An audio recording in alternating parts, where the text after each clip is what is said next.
Hello from Amarley Gardens. Is another update video. Well, this one isn't so much of an update as it is a little project I'm taking on this morning. When I got started in gardening, the Back to Eden gardening method was one of the things that was really taking off. I wouldn't say taking off, but maybe I was just coming into knowing much about it. And a lot of it had to do with mulching. And as you can see, my garden beds are not mulched right now. You have bare dirt. And so that's one of the things I'm going to be doing this morning. I'm doing a little bit of weeding, and then I'm going to do some mulching. Actually, I'm going to put in some leaf grow. I haven't put in leaf grow in my garden in a while, so I'm going to add some leaf grow around my plants, and then I'm going to mulch with some straw. This is my first time mulching with straw. I typically used to mulch with wood chips, and one of the things that I found with wood chips is, that I learned is that wood chips can sometimes rob nitrogen out of the soil, because as it decomposes, it pulls nitrogen to help with decomposition of the wood itself. So sometimes it wasn't as beneficial, although it was really great for maintaining the moisture in the soil, preventing evaporation and keeping down weeds. I'm going to try straw. I've done a little bit of research and watched a couple of videos, and straw has been highly recommended by several other gardeners. So I'm going to try it and see how it works out.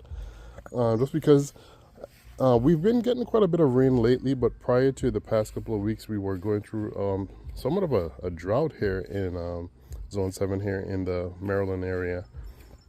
So watering became, a real chore.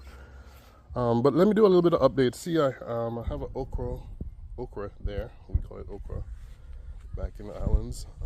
And our tomatoes are coming. Yesterday I came out and I found 2 tomato hornworms, and had to unfortunately unalive those because it was decimating my on this one.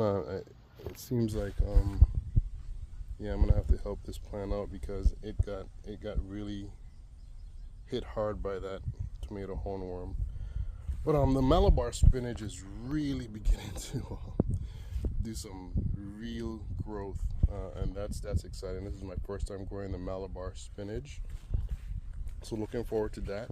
Over here, in this small area here, what I started growing was corn, and I think I have a couple. I think I also have a okra right there. But I also have some corn. You can see the corn coming in right there. So I'm pretty excited about these. Looks like something was in here and something got one of my corn plants. I know I have some rabbits and some bunnies or hares back here, but hey, that's part of the process. So let me show you also some other starts that I did. I'm going to show you something else that's not so pretty, but hey, it's part of the gardening process.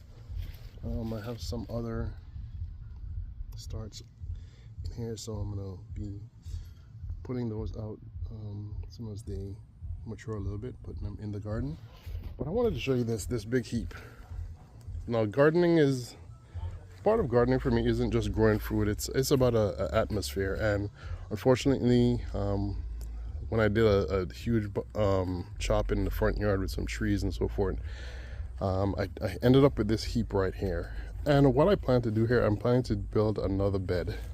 I know I'm saying that, I said earlier that I'm not going to be here much longer, but still, for the time being, I'm going to keep doing projects back here just to make it better, and hopefully the next owner will enjoy it and use it. But yeah, I have to deal with this heap. Hey, morning David, how are you doing? Good. And that's my neighbor David. And so we're gonna get rid of this. Actually, we're gonna use it as fill for that garden bed. This is probably gonna be one of my taller garden beds.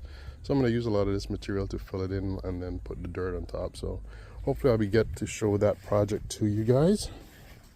And of course, I'm gonna do a little bit of improvement on this bed. This bed is not doing very well because this bed is also has a lot of chipped up wood branches and so forth in the bottom, so I'm sure the soil is very low on nitrogen. So for these tomatoes that are in here, I have to really fertilize them heavily for them to even stay alive, it seems.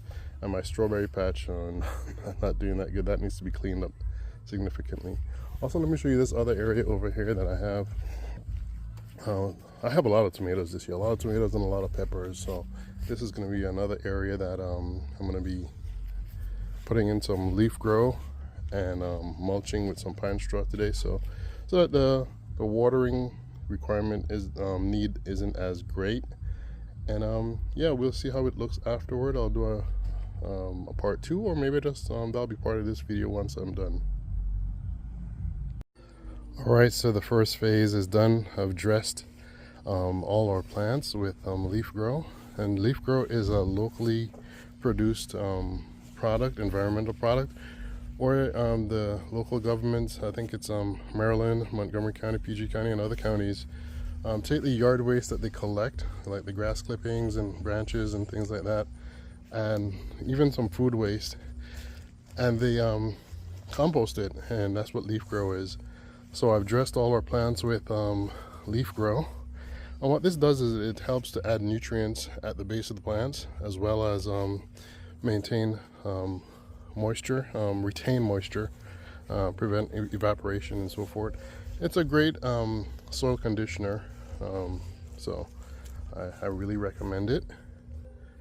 Yeah, so all of them have addressed. I bought 3 bags because I thought I would be using a lot of it, but I think 1 bag was sufficient to help me dress all the plants that we have right now. Maybe if we had more, we'd use more bags, but we used 1 complete bag to dress all the plants. So now that all the plants are dressed, we're going to go ahead and maybe we may end up only using 1 bag of straw to go ahead and mulch our beds. Or actually we may use 2 to cover the beds completely, because we're not just going to cover the base of the plants, we're going to cover the entire bed with straw to maintain moisture levels in the beds, since we are getting rain in the past few days, but hey, we are in a drought, so we never know when we may have a halt in this rain and go back to a dry period. So yeah, I'll show you what it looks like once we're finished mulching with the straw. So here's what it looks like, mulch with straw. Kind of like how it looks. One of the things I think I heard them say about mulching with straw is that with it being such a light color, it helps to reflect some of the sun's heat, the rays of light that warm the soil, so it kind of keeps the soil a little bit cooler, which can be good in some instances. Yeah, so I think I like it. I like it. Hopefully the plants like it too, and they grow. I also mulch this bed. This is where my daughter has her seeds for flowers planted, so we'll see how that helps them to germinate, if they actually do germinate this season. We might have been too late for that this year, but hopefully in the future we'll have a chance to do that. So yeah, the beds are mulched. I didn't mulch this one because I have corn growing in here, and I want them to get a little bit bigger, so I don't crowd them over or cover them over with the mulch. Once they get up out, you know, a little bit taller, up out of the ground, then I'll mulch this bed. But yeah, liking it. Gonna water a couple of the plants that I think are a little bit stressed right now, and then we'll see how this goes. I'll do some update videos later, but put some comments in. Let me know what you use for mulch, what the benefits are.